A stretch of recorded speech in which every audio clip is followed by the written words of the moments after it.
मोहतरमा बाप, अल्लाह रब्बुल इज्जत ने कायनात में किसी भी चीज को अल्लाह ने बेमकसद नहीं बनाया। किसी भी चीज को अल्लाह रब्बुल इज्जत ने बेवजह नहीं बनाया। हर चीज के पीछे कोई ना कोई मकसद छिपा होता है। हाँ, ये हो सकता है कि आपको ना पता हो कि इसके बनाने के पीछे मकसद क्या है। ये हो सकता है कि हमें न मालूम हो कि इसको अल्लाह ने बनाया क्यों है। लेकिन कोई चीज ऐसी नहीं है जो अल्लाह रब्बुल इज्जत ने बेमकसद या बेवजह बनाया। अल्लाह कहता है अल्लज़ी जअल लकुमुल अर्ज़ फ़िराशन वस्समाअ बिनाअ, हमने जमीन को तुम्हारे ठहरने के लिए और आसमान को तुम्हारे ऊपर छत बनाया। व अंज़ल मिनस समाई मा, और हमने आसमान से बारिश नाज़िल फरमाया। फ़अख़रज बिही मिनस समरात रिज़्क़न लकुम, ताकि उसके जरिए फल निकले और तुम्हारे रिज़्क़ का सबब बन सके। तो अल्लाह रब्बुल इज्जत ने इस कायनात को बनाया है, इसको जो वजूद दिया है, इसके पीछे कोई ना कोई मकसद है और हर चीज के पीछे कोई ना कोई मकसद है। अल्लाह ने हमारे और आपके वजूद का भी एक मकसद बयान किया, वमा खलक़तुल जिन्ना वल इंसा इल्ला लियअबुदून, कि हमने इंसान को और जिन्नात को सिर्फ अपनी इबादत के लिए बनाया, सिर्फ अपनी इबादत के लिए। तो हमारे वजूद का भी एक मकसद है। अल्लाह फरमाता है रब्बना, ए मेरे रब, माँ ये जो कुछ है, अब इस माँ में सब कुछ है, बात तवज्जो तलब है, बड़ी समझिएगा। रब्बना, ए मेरे रब, कायनात में जो कुछ है ये यूं ही तूने नहीं बनाया, बल्कि इसके पीछे कोई ना कोई वजह है, कोई ना कोई मकसद है।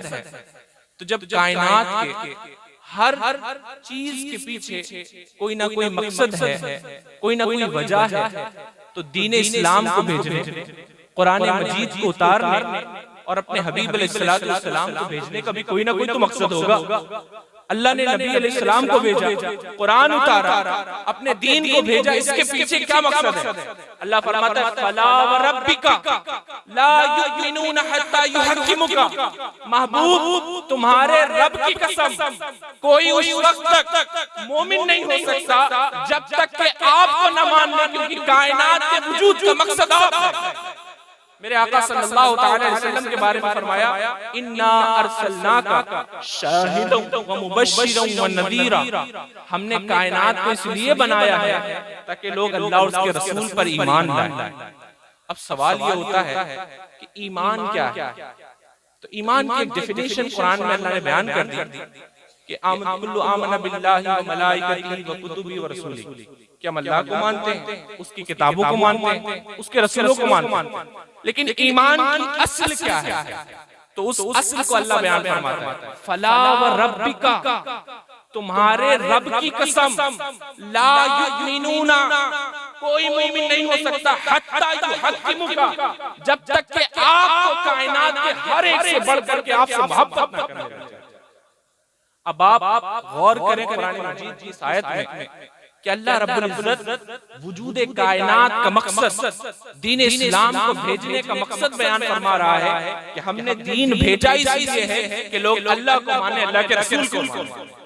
अब आप जवाब दीजिए, जमीन और ज़मा तुम्हारे लिए, मकीन और मक्का तुम्हारे लिए, हमारे यहाँ तुम्हारे लिए, उठे भी वहाँ तुम्हारे लिए, दहन में ज़बा तुम्हारे लिए, ये समन ये सौसनो या समन, ये बनफ्स सुंबुल नस्तर गुले सर्वे लाला भरा चमन, वही एक जलवा हजार है, वो न था तो बाग में कुछ न था, वो न हो तो बाग मुसफ़ना, बादब झुका लो सरे वेला, कि मैं नाम लूं गुलो बाग का, गुले तर मोहम्मद मुस्तफा, चमन उनका पाक दयार। वाह वाह वाह वाह वाह। इज्जत ने वजूद कायनात का मकसद मेरे आका सल्लल्लाहु अलैहि वसल्लम को फरमाया। फिर अल्लाह कुरान मजीद में फरमाता है कुल इन काना आबाउकुम, ए नबी फरमा दीजिए अगर तुम्हारे माँ बाप व अबनाउकुम और तुम्हारे बेटे बेटियां, व इख्वानुकुम और तुम्हारे भाई बहन, व अज़वाजुकुम तुम्हारी बीवियां, व अशीरतुकुम तुम्हारा कुंबा कबीला, व अम्वालुन तरफ़्तुमूहा व तिजारतुन तख़शौना कसासा और तुम्हारे कमाई के माल, और वो सौदागर जिनके नुकसान का तुम्हें खौफ है, और मसाकिन तर्दौना और वो पसंदीदा मकान जिनको तुम बनाते और संवारते हो, अहब्बा इलैकुम मिनल्लाहि व रसूलिही, ये सब चीजें अगर तुम्हें खुदा और मुस्तफा से ज्यादा अजीज हैं, फतरब्बसू हत्ता याती अल्लाहु बिअमरिही, तो अनकरीब अल्लाह तुम्हें अपने अजाब में डाल देगा। अब आप गौर कीजिए, कुरान मजीद में अल्लाह रब्बुल इज्जत ने लाइन से उन रिश्तों को गिनाया है जिनके खातिर इंसान अपनी पूरी जिंदगी बसर कर देता है, जिनके खातिर इंसान अपनी पूरी जिंदगी गंवा देता है, माँ बाप के खातिर, बीवी बच्चों की खातिर, औलाद की खातिर, पसंदीदा मकान की खातिर। अल्लाह ने लाइन से उन रिश्तों को गिनाया और ये नहीं कहा कि इनसे मोहब्बत नहीं करना है, फरमाया इनसे मोहब्बत करना है, मगर हर एक से बढ़कर अल्लाह उसके रसूल से मोहब्बत करना है। फिर सही बुखारी और सही मुस्लिम की मुत्तफक अलैह हदीस, मेरे आका सल्लल्लाहु अलैहि वसल्लम फरमाते हैं, ला युमिनुना अहदुकुम हत्ता अकूना अहब्बा इलैहि मिन वालिदिही व वलदिही वन नासी अजमईन। ए लोगों, तुम में से कोई एक शख्स भी मोमिन नहीं हो सकता जब तक कि वो अपने माँ बाप और हर एक से बढ़कर के मुझसे मोहब्बत न करने लगे।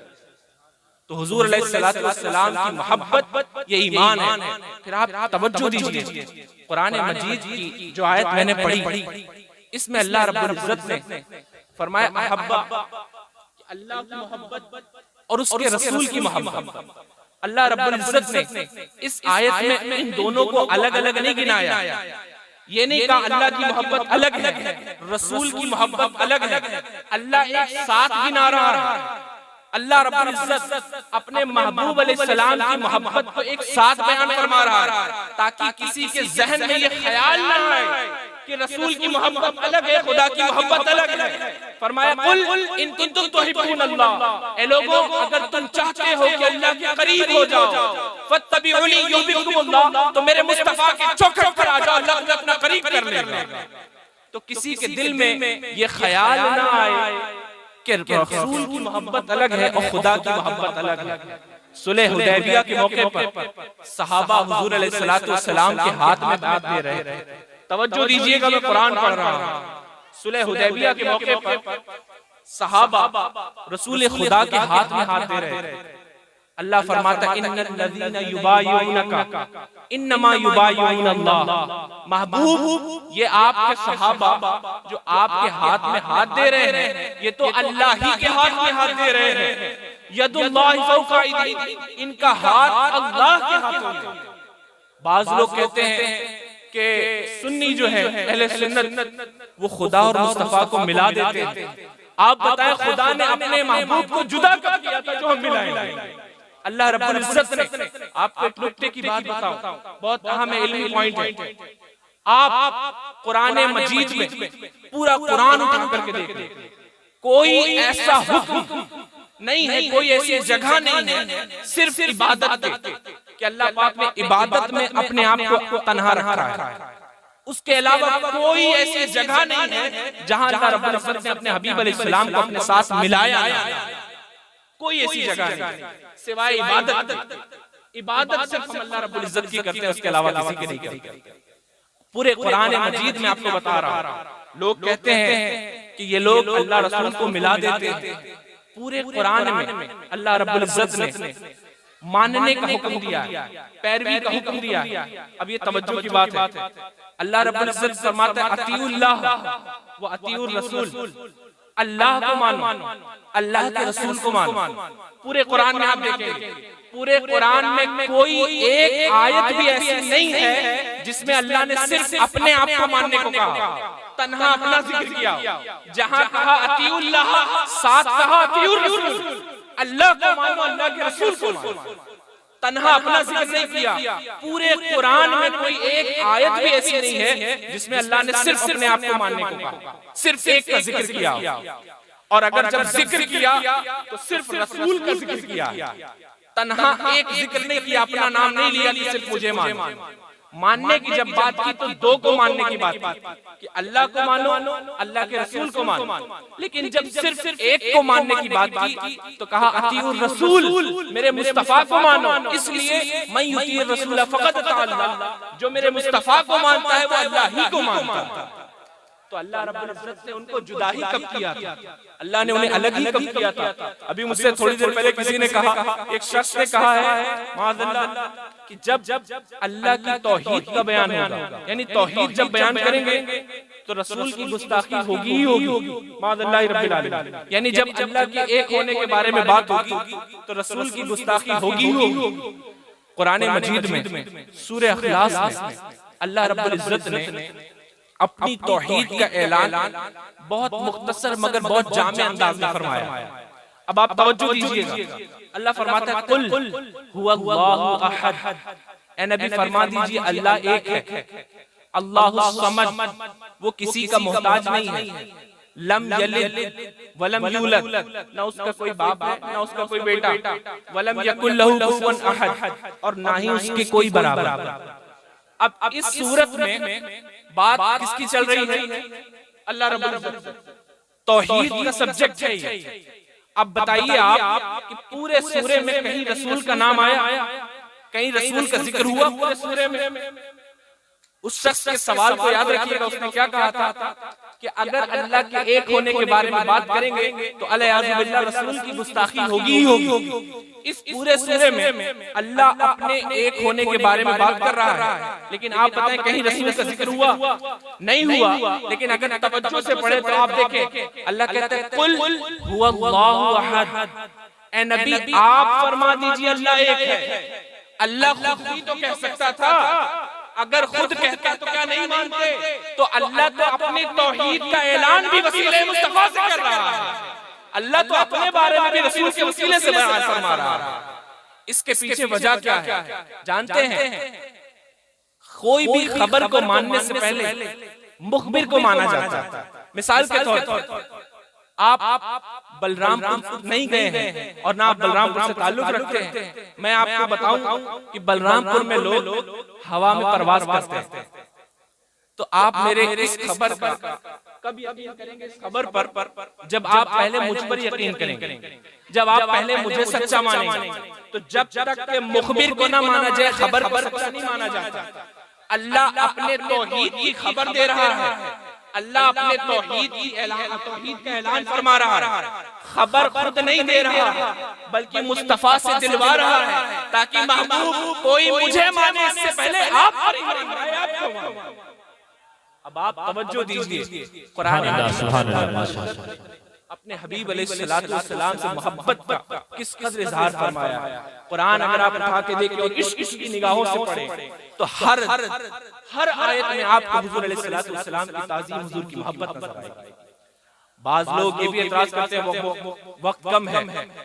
बाज लोग ये भी कहते हैं कि सुन्नी जब अपना जलसा करते हैं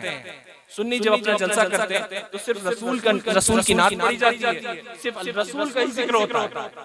ये लोग एतराज करते हैं, हम अहले सुन्नत हमारी कोई महफिल अगर हुजूर अलैहिस्सलाम के जिक्र से खाली हो तो वो हमारी हो ही नहीं सकती।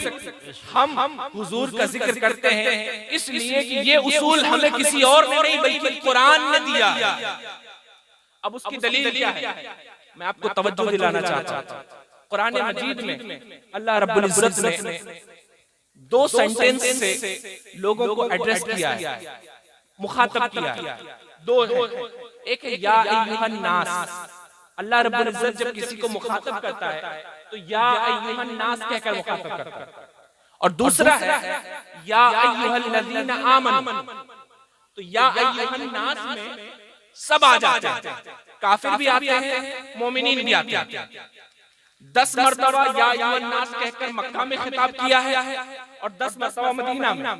मक्का में तो काफिर भी थे और मुसलमान भी थे, मदीना में चूंकि सहाबा मौजूद थे, साथ में यहूद भी थे, तो 10 मरतबा मक्का में और 10 मरतबा मदीना में, और 89 मरतबा अल्लाह रब्बुल इज्जत ने या अय्युहल लज़ीना आमनू कहकर मुखातब किया।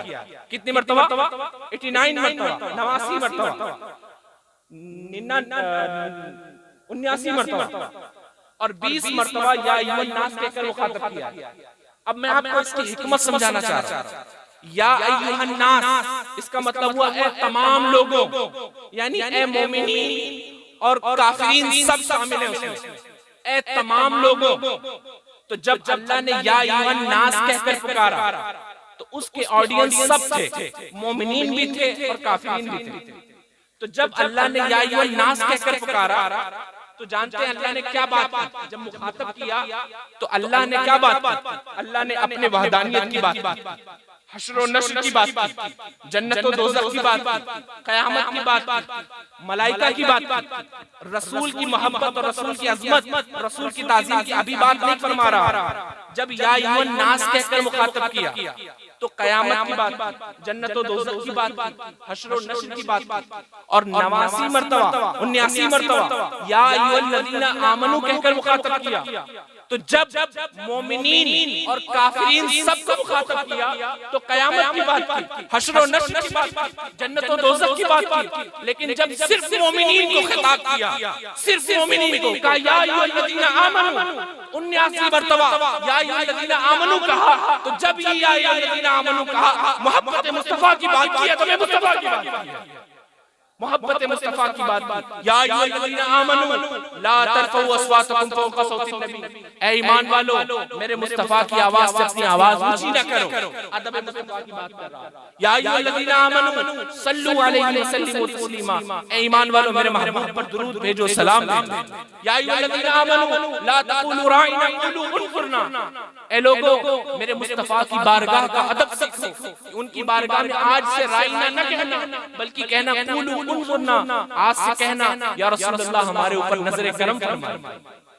तो जब या अय्युहन नास कहकर बुलाया, क्योंकि काफिर और मोमिन दोनों थे, तो हमें उसूल दे दिया कि जब आपके जलसे में काफिर भी मौजूद हो, मोमिनीन भी मौजूद हो, उस वक्त हमें क्या खिताब करना है। और जब आपके जलसे में फकत मोमिनीन मौजूद हो तो मेरे मुस्तफा अलैहिस्सलाम का ही जिक्र करना। ये उसूल हमें कुरान मजीद ने दिया है। अल्लाह रब्बुल इज्जत अपने हबीब अलैहिस्सलाम से इस कदर मोहब्बत फरमाता है। वक्त कम है, मैं अपने अकाबिरीन की मौजूदगी में एक तालिबे इल्म की हैसियत से कलाम कर रहा हूं और चूंकि शुयूख बैठे हैं इसकी वजह से मैं अपनी बात उस अंदाज में नहीं कह पा रहा हूं। अल्लाह पाक इनकी बरकतें हमें अता फरमाए। मैं मुख्तसर में बस चंद हदीसें आपको सुना करके रुखसत हो रहा हूं कि मोहब्बत मुस्तफा के ऊपर कुरान मजीद से, फकत कुरान पाक से अगर बात करें तो ये रात खत्म हो जाएगी, लेकिन बात खत्म नहीं होगी। फकत कुरान पाक से बाज लोग यहाँ तक कह देते हैं माज़अल्लाह कि वसीले मुस्तफा से दुआ भी नहीं मांग सकते, वसीले मुस्तफा का इनकार करते हैं और उसे शिर्क तक कह देते हैं। मैं आपको बता दूं वसीले मुस्तफा के बगैर तो हमारे और आपके बाबा आदम की दुआ भी कबूल नहीं हुई। वसीले मुस्तफा के बगैर बाज लोग कह देते हैं, मैं आपको बताऊं वसीले का लफ्ज किसी ने अपनी मर्जी से नहीं कहा है, खुद कुरान ने दिया है। या अय्युहल्लज़ीना आमनू तक़ुल्लाह वब्तगू इलैहिल वसीला, ऐ ईमान वालों अल्लाह से डरो और अल्लाह के कुर्ब को पाने के लिए वसीला तलाश करो। तो वसीले का लफ्ज किसी ने अपनी तरफ से नहीं गढ़ा है, खुद कुरान ने दिया है। और मैं आपको बताऊं इस वसीले की बरकत क्या है। कुरान मजीद में अल्लाह रब्बुल इज्जत ने फरमाया कि गुनहगारों अगर तुम अल्लाह का कुर्ब चाहते हो तो आपको एक सूरे में फरमाया इज़ा जाअ नस्रुल्लाहि वल फतह व रअयतन नास यदखुलूना फी दीनिल्लाहि अफ़वाजा फसब्बिह बिहम्दि रब्बिका वस्तगफिर। अब इस आयत पर गौर कीजिएगा। अल्लाह कहता है फसब्बिह बिहम्दिका, अल्लाह की तस्बीह बयान करो और अल्लाह रब्बुल इज्जत का हम्द बयान करो और अल्लाह से माफी मांगो। इन्नहु कान तव्वाबा, तो अल्लाह तुम्हारी बख्शिश फरमा देगा, अल्लाह तुम्हारी बख्शिश फरमा देगा। फसब्बिह बिहम्दि रब्बिका वस्तगफिर इन्नहु कान तव्वाबा, अल्लाह तुम्हारी बख्शिश फरमा देगा। वादा नहीं किया, अल्लाह की मर्जी होगी तो बख्शिश फरमाएगा और मर्जी नहीं होगी तो बख्शिश नहीं फरमाएगा। वादा नहीं किया, लेकिन वसीले मुस्तफा की बरकत में बताना चाह रहा हूं। खुद कुरान ने कहा वइज़ ज़लमू अनफुसहुम जाऊका, और जब तुम गुनाह कर बैठो जाऊका तो मेरे मुस्तफा की चौखट पर हाजिर हो जाओ। वही ज़लमू अनफुसहुम जाऊका फस्तगफिरुल्लाह, और अल्लाह से माफी मांगो। वस्तगफर लहुमुर रसूल, और रसूल तुम्हारी सिफारिश कर दे। इन्नहु कान तव्वाबन रहीमा, अल्लाह तुम्हारी तौबा भी कबूल फरमाएगा, तुम पर रहमत भी फरमाएगा। इस आयत में गौर कीजिए। भाई बाद लोग कहते हैं वसीले मुस्तफा की जरूरत क्या है, डायरेक्ट अल्लाह से मांगो। भाई वो अपने घर में बैठकर भी तो तस्बीह कर सकता था ना, वो अपने घर में बैठकर भी तो अल्लाह से माफी मांग सकता था। फिर क्यों कहा वही ज़लमू अनफुसहुम जाऊका, जब गुनाह कर बैठो तो मेरे मुस्तफा के पास आ जाओ, मेरे मुस्तफा के पास आ जाओ और अल्लाह से माफी मांगो, तो अल्लाह तुम्हारी तौबा कबूल फरमा लेगा। अब यहाँ पर एक बात है, पिछली जो आयत मैंने तिलावत की उसमें बंदा तस्बीह करके आ रहा है, तस्बीह करके वसब्बिह बिहम्दि रब्बिका, अल्लाह की तस्बीह बयान करो, हम्द करो, तो अल्लाह रब्बुल इज्जत तुम्हें माफ कर देगा। वादा नहीं किया, यहाँ बंदा नेकी करके आ रहा है और वहाँ ऐलान हो रहा है वही ज़लमू, गुनाह करके आओ। अब आप तवज्जो दीजिएगा, यहाँ ऐलान हुआ कि अगर तस्बीह करके आओगे, हम्द करके आओगे तो अल्लाह तुम्हारी बख्शिश फरमा देगा, लेकिन वादा नहीं किया। वहाँ कहा वही ज़लमू अनफुसहुम, गुनाह करके मेरे मुस्तफा की बारगाह में आओ तो अल्लाह तुम्हारी बख्शिश फरमा देगा। वहाँ पर तस्बीह थी, नेकी थी, यहाँ पर गुनाह लेकर के बंदा आ रहा है और अल्लाह रब्बुल इज्जत फरमा रहा है कि तुम्हारी बख्शिश फरमा देगा। अब बताओ भला कौन वसीले मुस्तफा का इनकार कर सकता है? मैं हदीस पाक सुना रहा हूं। हजरत अली बिन मुर्तजा रज़ियल्लाहु ताला आपकी वालिदा हजरत फातिमा बिन्त असद, जब आप दुनिया से तशरीफ ले गई, आपकी वफात हुई, तो मेरे आका सल्लल्लाहु ताला अलैहि वसल्लम आपकी कब्र पर खड़े होकर दुआ करते हैं, या अल्लाह अल्लज़ी युहयी व युमीत, ऐ अल्लाह जो तू जिंदा करता है मारने वाला है, इग़फिर ली उम्मी फातिमा बिन्त असद, ऐ अल्लाह मेरी माँ फातिमा बिन्त असद की मग़फ़िरत फरमा, मेरी माँ फातिमा बिन्त असद की मग़फ़िरत फरमा, वलक़िनहा हुज्जतहा, इनके कलमे की इनको तलक़ीन फरमा, ववस्सि अलैहा मदख़लहा, इनके कब्र को इन पर वसी फरमा, बेहक़्क़े नबी का, तुझे तेरे नबी मोहम्मद मुस्तफा का वसीला, बेहक़्क़े नबी का, और उन तमाम अंबिया का वसीला जो मुझसे पहले गुजरे, बेशक तू बड़ा मेहरबान फरमाने वाला है। इस हदीस को इमाम हाकिम ने, इमाम तबरानी ने और बहुत सारे मुहद्दिसीन ने, इमाम इब्न हिब्बान ने यहाँ तक के कहा ये हदीस सही है, इसके तमाम रिजाल सही है। अब भला कौन वसीले मुस्तफा का इनकार कर सकता है सिवाय उस शख्स के जो बेईमान है। अल्लाह पाक हमें अपने ईमान और अकीदे की हिफाजत करने वाला बनाए, हमें सही अकीदे पर रखे और जब दुनिया से उठाए इसी अकीदे पर उठाए। आमीन व आखिर दावाना अनिल हम्दुलिल्लाहि रब्बिल आलमीन।